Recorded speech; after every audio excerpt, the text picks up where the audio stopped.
आपको लगता है स्कूल में जो एचसीएफ का लॉजिक आपने सीखा था, वो तो उसका तो कहीं यूज़ ही नहीं होता होगा। बट अगर आप अपने गूगल पे रिसर्च करें, तो वो जो एचसीएफ का छोटा-सा कॉन्सेप्ट पूरी टेक इंडस्ट्री को हिला के रखा हुआ है। यूट्यूब, इंस्टाग्राम, व्हाट्सएप, जहाँ तक कि जो आप इंटरनेट यूज़ कर रहे हैं, उसमें तक वो एचसीएफ छोटा-सा कॉन्सेप्ट यूज़ हो रहा होता है। इसलिए तो कंपनियाँ सोचती हैं कि भाई सामने वाले से कुछ तो आए, बट लेकिन नहीं, हम तो बड़े वाले हैं। हम तो यही सोच के चलते हैं कि भाई ये तो एचसीएफ है, मैथमेटिक्स का छोटा-सा फॉर्मूला, छोटा-सा सॉल्यूशन। वो कहाँ मेरी टेक इंडस्ट्री में बड़ी-बड़ी कंपनियों में पूछने वाले हैं उन लोग। उनको क्या लेना-देना एचसीएफ से? अभी भी समय है, सीख लो।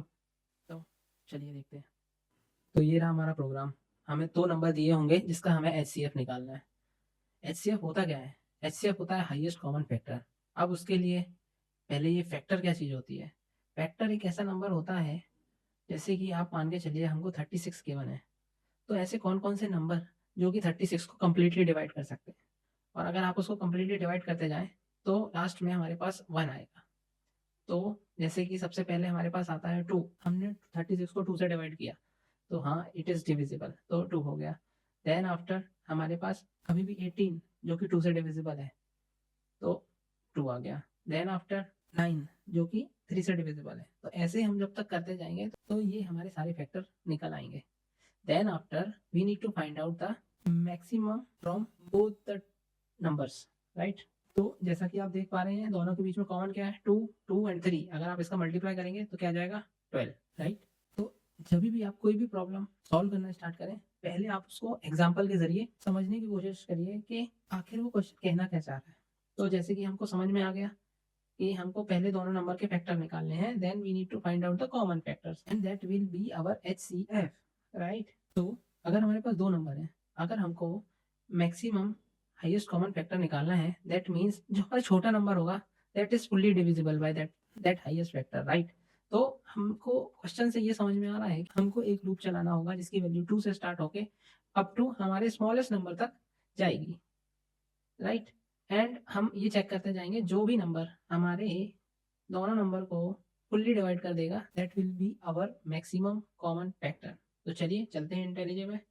तो सबसे पहले मैंने यूज़र से इनपुट ले लिए हैं ए एंड बी। तो जैसा कि मैंने बोला था, हमको एक वेरिएबल लेना है इंट, जो कि हमारा रहेगा आंसर, और सबसे पहला कॉमन फैक्टर तो हो जाता है 1, और हम इसी को प्रिंट भी करवा देंगे। देन आफ्टर जैसा कि मैंने आपसे बोला था कि हम एक लूप चलाएंगे जो रहेगा इंट आई इक्वल्स टू 2 से, because 1 we have already consider, right? जो कि चलेगा हमारा आई जब तक उस नंबर से मैथ डॉट मिन, राइट? जो भी सबसे छोटा है ए या बी, हमको वहीं तक जाना है, दैट्स इट, और आई को प्लस करते जाएंगे।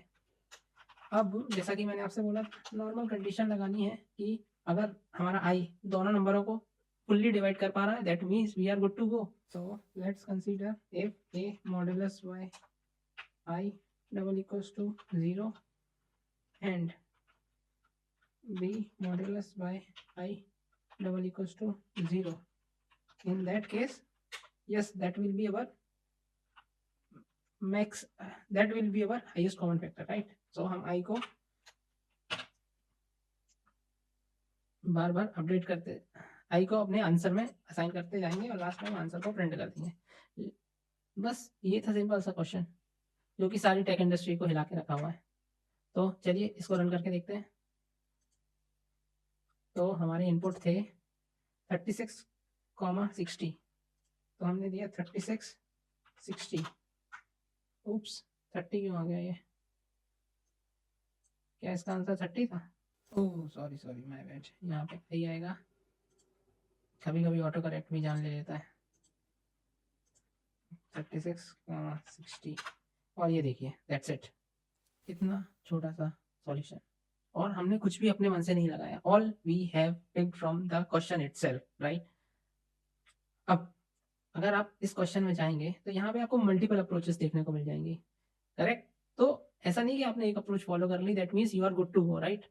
Always keep learning. आप आज दूसरा अप्रोच देखिए, कल तीसरा अप्रोच देखिए, and you will be keep learning different approaches. और देखने से कुछ नहीं होगा, you have to keep practising as well, right? So आज के लिए बस इतना ही, फिर मिलेंगे किसी और दिन किसी और प्रॉब्लम के साथ। राधे कृष्णा दोस्तों।